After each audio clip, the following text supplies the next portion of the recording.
So I bet this looks familiar, right? It's a 5-gallon bucket. So I'd find myself on a job site and I'd say, you know, there'd be a tool I'd need it. But it's never on top. And you find yourself taking stuff out to find the one tool you're looking for, which isn't on top. And then out of frustration, this is what you do. And then you say, well, where is that thing? Oh! Here it is, because it was sitting on the bottom of the bucket.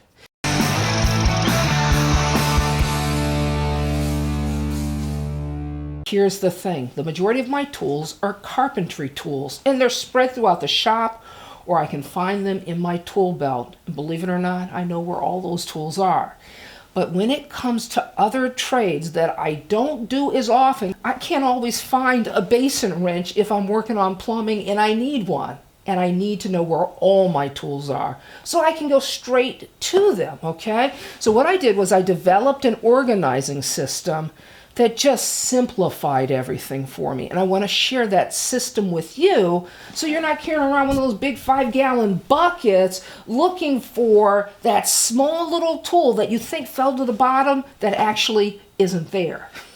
So here's my system, and it's an easy way to keep all my tools organized. What I do is I organize my tools by trade. Okay, so here I keep my plumbing tools. And remember, I mentioned a basin wrench. Well, there it is. I don't have to look very far.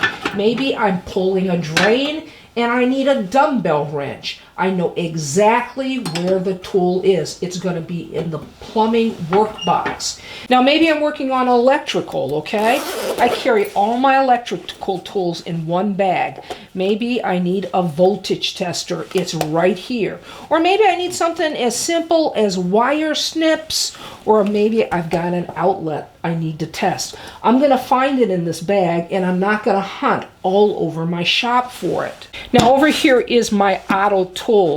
I love to work on my own car, but most of all, I realized that if I was going on long trips, I always wanted to have tools in the trunk in the event that I had a problem. For bulkier items, I got to tell you, these plastic tubs with lids are perfect. I've got tile, I've got masonry equipment. This right here is my painting equipment, and it keeps it all organized and all together, even though there's a lot of tools here. So that's how I got rid of that big 5-gallon bucket, and this is the system I use. Now, I will tell you this, it doesn't have to be expensive. You can easily purchase toolboxes from garage sales for a couple bucks. That's what I did. And the other thing I love about the system, if I ever need to send my son to the van for a tool, I can tell him what toolbox to find the tool in. So before I tell you who won the circular saw, let me just say this, okay? I had an absolute blast. I read every comment people left, and there were close to 500 of them. It took me like 6 hours to read all those comments and respond. Because you know what? That was important to me. It was very important to me. You know what I really liked? Some people told these big, long stories, and they actually left links in their comments so I could go and check out, you know, their hometowns and really see what they were talking about. I want to thank those people because I went to every one of those links. Now for the moment you've been waiting for. Who won the circular saw?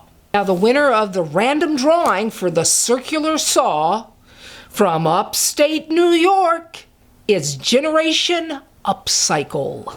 So if you're a Generation Upcycle, I just want to say congratulations, and make certain that you send me your contact information so I can get this saw out to you as soon as possible. Now for everybody else, I just want to say this.